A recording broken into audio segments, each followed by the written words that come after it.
छत्तीसगढ़ में एक जगह है धमतरी। धमतरी में एक माता का स्थान है, उनका नाम है अंगारमोती माता। क्या नाम है? अंगारमोती माता। हमें ध्यान आ गई क्योंकि हमें छत्तीसगढ़ जाना भी है। 4 तारीख से रायपुर में कथा है और रायपुर हमारी बहुत अच्छी जगह है क्योंकि सबसे बड़ा उपद्रव हमारी जिंदगी में वहीं हुआ था, रायपुर में ही। जो टीबी वाला नहीं हुआ था, वो टकला ने उपद्रव कहा था, रायपुर में ही हुआ था। पूरी मीडिया आई थी पूरे देश भर की, जितनी सीता माता। अरे भूत आई गो का, अरे राम राम राम राम। नवरात्रि तो छोड़ दे, नक्कटा मूसर चंदा, एक घर डायन छोड़ दे। हाँ, क्या बताइए, धन्य भगवान ही बचाएं। तो 4 तारीख से रायपुर में कथा है, गुड़ियारी में। और इस बार 5 दिन की हनुमान कथा है रायपुर। और रायपुर छत्तीसगढ़ हमारा घर है। पूछो क्यों? ममाना है हमारा। राम जी का भी ममाना छत्तीसगढ़ है। रायपुर के पास में चंद्रखुरी है। चंद्रखुरी की कौशल्या माता है, तो हमारा भी ममाना है राम जी के नाते। तो 4 तारीख से रायपुर में कथा। तो रायपुर से एक जगह है 70-80 किलोमीटर दूर धमतरी। धमतरी में एक माता का स्थान है अंगारमोती माता, जंगल की देवी है। हम कांकेर जाते थे, कांकेर में एक देवी का स्थान है मां भुवनेश्वरी माता का। वहां दर्शन करने जा रहे थे तो वहां पर विराजमान देवी जी की जो श्री महंत हैं, उन्होंने कहा कि यहां अंगारमोती माता के आप दर्शन करो। हम वहां गए। टीन सेट के नीचे है माता, टीन सेट के नीचे है माता, जंगल में है, बिल्कुल पानी के जलाशय के बहुत बड़ा तालाब है उसके किनारे। वहां की हम घटना बताना चाह रहे। जब हम पहली बार गए तो किराए की गाड़ी लेकर गए थे। गाड़ी वाला बड़ा दमदम मचाए था कि जल्दी चलो, जंगल का काम है। उनका भैया चल देंगे, थोड़ा दर्शन कर लेने दो। हमें रायपुर से ट्रेन पकड़नी थी सतना की। बहुत साल हो गए, 2014-15 की बात। किसी ने कहा वहीं जो कांकेर में भुवनेश्वरी माता मंदिर है, वहां हमको पता लगा कि अंगारमोती माता भी बड़ी सिद्ध हैं, रास्ते में पड़ती हैं धमतरी के पास में, हमका जाना चाहिए। हम गए तो जो ड्राइवर था वो बड़ी दमदम मचाए था। कोई दुकान नहीं खुली थी, बंद थी। 8-10 दुकानें थी उस वक्त, 4-5 ही दुकानें थी। जंगल में देवी का स्थान। भयंकर चाय पीने की तलब लगी हमें, चाय तो हम पीते ही हैं। ड्राइवर हमें बड़ा उल्लू मिला, कहीं गाड़ी नहीं रोकी आगे के लगे ने। उसने डेक चला लिया, गाना। थे तो हम बच्चे ही, 14-15 साल। उस वक्त हमारी उम्र भी 17-18 साल ही थी, ज्यादा बड़ी थोड़ी थी। डर के कारण उनका क्या कहें, वो इतने तेज गाना बजाए, ऐसे ऐसे बजाए, भगवान बचाएं। कांटा लगा रे, हमें याद है। हाँ, बड़ी जोर जोर से जो है कांटा लगा गाना बजाए। अब खूब गुस्सा चढ़े, पर हम क्या कह दें, बच्चे तो थे ही, अकेले थे। हमका पता लगे हम कुछ कहें तो ये कोने में ले जाके काटना देवे, तो जय बजरंग बली की। तो हमने कहा भैया अंगारमोती माता के दर्शन करना है। बोले ट्रेन है, जल्दी करो, आपकी 7 बजे की, 7 या 8 बजे की शाम की ट्रेन थी। हमने कहा भैया चलना है, दर्शन करना है। ले गया अंदर जंगल में देवी। चाय पीने की बड़ी लालसा। धमतरी के पहले एक जगह पड़ती चरामा, चरामा से चाय पीने की लालसा है। वहां से 30 किलोमीटर दूर है धमतरी। चाय की मन में इच्छा थी, जैसे ही उतरे कोई दुकान नहीं, सब दुकानें बंद थी। कोई उठने को तैयार नहीं, कोई देखने को तैयार नहीं। एक आदमी नहीं दिखाई पड़ा। शाम हो गई, एक बल्ब की लाइट जल रही थी। हमने दर्शन किए। बाहर में कुछ पुष्प डले हुए थे, उनको हमने धोया कि क्षमा करो देवी, व्यवस्था नहीं है। हमने बढ़िया वहां पर पुष्प चढ़ाए, बढ़िया स्तुति गाई। हम दुर्गा द्वादशं नाम माला पढ़ते हैं तो वो हमने पढ़ करके स्तुति गाई, दुर्गा दुर्गति समनी, दुर्ग पद्ममालिनी, दुर्ग मच्छेदिनी, दुर्ग साधिनी, दुर्ग नाशिनी, दुर्गोद्धारिणी, दुर्ग नहंती, दुर्ग मापहा, दुर्गम ज्ञानदा, दुर्ग देत लोक दबानला, दुर्गमा लोका, दुर्गात्म स्वरूपिणी, बढ़िया स्तुति गाई। और प्रणाम करके जैसे ही मुड़े तो कोने पर एक बूढ़ी माता जी सफेद रंग की साड़ी पहने हुए मिल गई और हमसे बोली, ड्राइवर तो हमें लगता किसी दूसरे धर्म का था, तो वो गाड़ी में ही डेक बजा के सीट पे लेट गया। हम अपना बैग लिए गए, दर्शन करने गए थे। बूढ़ी माता जी, एक लोहे का गेट था, ऐसी चढ़ाई है, लोहे के गेट के किनारे पर बूढ़ी माता जी मिल गई।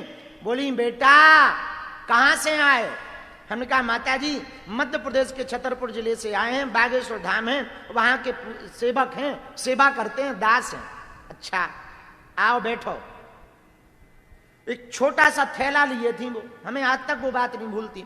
उन्होंने थैला से हमको चना खिलाए और चना खिलाने के बाद में हमने कहा, मां कहां रहती हो? बोले, यहीं हमारी दुकान है, यहीं रहते हैं, कुछ खाओगे पियोगे? हम कहा, माता कुछ खाना पीना तो नहीं है, चाय पीना है। दूध है क्या? बोले बैठो। हाथ कप रहे हैं पर इतनी सुगंध आई प्यारी सी, मानो ये चंदन से नहा करके आई हो, और कांपते हुए हाथों से गई। बिल्कुल सत्य घटना बता रहे। मात्र 3-4 मिनट में मानो वो चाय बनाए रखे हो, चाय लेकर के आई कपते हुए हाथ में। हमने पूरी जिंदगी में हजारों चाय पी होगी, हजारों जगह, देश में विदेश में। जैसी चाय हमने उस दिन पी आज तक नहीं पी। हम उस दिन के बाद कई बार अंगार मोती गए, आज तक वो हमें वो माता जी लौट करके नहीं मिली,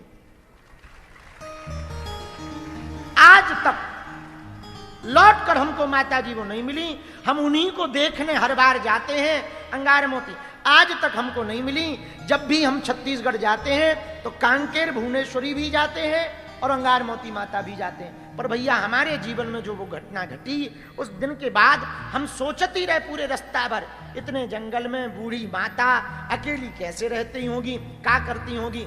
तब रात को हमारे गुरुजी बोले, सन्यासी बाबा, ऐसे तो वो बोलते नहीं, रात को बोले, बेटा भगवती बहुत साक्षात हैं, तुम चिंता मत करो, जहां जहां जाओगे इनका वरद हस्त तुम्हारे साथ रहेगा। और सिद्ध संत की सानिध्यता प्राप्त हो जाए तो आपका कोई बाल बांका नहीं कर सकता है। ऐसी देवी हैं, ऐसे अनेक घटनाएं भगवती की साक्षात हुई। हमारे दादाजी जहां हमारी झोपड़ी बनी, अभी तो पर्दा लगा है, हम इन लोगों को कहेंगे जरा आज टीवी पे वो करके झोपड़ी जरूर दिखाना। जहां हमारी झोपड़ी बनी उसके बगल में हमारे दादाजी की झोपड़ी बनी थी, गुरुजी की मंदिर पे वो रहते थे। झूला डाला रहता था तो झूले पे दादाजी बैठते थे, धूना रमाए रहते थे। अच्छे महात्मा थे, सीधे साधे महात्मा, बड़ी बड़ी आंखें, मतलब इतने सीधे कि पूछो मतलब, समझ जाओ जिसका चेला इतना सीधा हो। मतलब का मूड बन जाए तो बात करनी, नहीं बने तो गाली बकनी, ऐसे महात्मा। उनकी बड़ी कृपा हम पर। हम आज अमित को बता रहे थे दिन में, हमने आंखों से देखा कई बार वो देवताओं से बात करते थे, ऐसे सिद्ध महात्मा दादाजी। ऐसी बातें नहीं, मतलब हम आपको ऐसा नहीं बता रहे कि बातें ही बता रहे, ऐसी देवताओं से बात करते थे कि हमने कहा कि अब आज शक्कर पत्ती नहीं है, चाय की व्यवस्था नहीं है, तो पता है वो क्या कहते थे? जाओ मंदिर में कहे आओ चाय की व्यवस्था कर दो। तो हम कहा मंदिर दुकान थोड़ी है, अब थे तो बच्चे ही, मंदिर दुकान, अरे बोले आओ। उनकी बात मानकर हम शंकर जी के मंदिर में जाते थे जहां महादेव बैठे। हे भोले बाबा, वैसे तो हमें भरोसा नहीं है, लेकिन अब हमारे गुरुजी ने कहा, बचपन से ही हम बहुत उल्टे रहे, चंचल रहे, वैसे तो भरोसा नहीं है, पर गुरुजी ने कहा झोपड़ी से कि इनसे कहे आओ ये व्यवस्था कर दें, तो चाय पत्ती बढ़ा गई, व्यवस्था कर देना। और तो ठीक है, 2-2.5 दिन के बजाय कोई ना कोई चेला आ जाए, 100-500 रुपया चढ़ा जाए और दादाजी कहें, लो चेला जाओ बिटवा शक्कर पत्ती गांव से ले आओ, देखो व्यवस्था हो गई, शंकर जी ने कर दी। ऐसे थे महात्मा। कोई सिद्ध महात्मा की कृपा तुम पर हो जाए तो भगवती की कृपा, भगवान की कृपा तुम पर सहज हो जाती है। देखो भैया, पहचान वाले से यदि मुलाकात, जैसे कलेक्टर से बात ना बन रही हो तो यदि पहरेदार से दोस्ती हो जाए ना, तो वो कलेक्टर के कान में कह देता, अच्छा आदमी है, गरीब है, मिल लो, कह देता कि नहीं। और पहरेदार की और भोजन बनाने वाले की बात ज्यादा अधिकारी सुनते हैं। तो जैसे पहरेदार की बात अधिकारी मान लेता है, वैसे ही महात्मा की बात को परमात्मा मान लेता है। और सन्यासी बाबा की तो आहा, उनकी तो प्रत्यक्षता ही है। भगवती तो कली काल में दो ही हैं, शिव और शक्ति, कलयुग में दो ही हैं। इसलिए भैया, भगवती जैसा कोई कृपा करने वाला नहीं हुआ। देवताओं पर भी जब मुसीबत आई तो भगवती ने बचाया। किसने बचाया? बोलो बोलो। श्री हरि पर भी मुसीबत आई तो भगवती ने बचाया। बोलो पराम्बा जगदम्बा मातेश्वरी की, अम्बे महारानी की। हम आज जब सुबह बैठे थे तो एक भजन, हमें तरह ये सब आ गए तो एक भजन हमको याद आ गया। बालाजी महाराज के कृपा पात्र बागेश्वर धाम पीठाधीश्वर परम पूज्य धीरेन्द्र कृष्ण शास्त्री जी महाराज का पावन संकल्प। मध्य प्रदेश में छतरपुर के ग्राम गढ़ा में बनेगा विश्व स्तरीय कैंसर अस्पताल एवं रिसर्च सेंटर, जिसकी आधारशिला देश के यशस्वी प्रधानमंत्री नरेंद्र मोदी जी के कर कमलों से रखी जा चुकी है। 200 करोड़ रुपए की लागत वाले 100 बेड के इस अस्पताल में गरीबों का होगा मुफ्त इलाज। ये बहुत बड़ा अवसर है, बहुत बड़ा काम है। संकल्प बड़ा हो, संतों के आशीर्वाद हो, प्रभु की कृपा हो, तो समय सीमा में सब पूर्ण होता है। हमारे प्रियजनों, बागेश्वर धाम पूरे भारत के लोगों, अभी तक अस्पतालों में मंदिर थे, अब मंदिर में अस्पताल होगा। कैंसर हॉस्पिटल निर्माण हेतु सहयोग देकर पुण्य के भागी बने।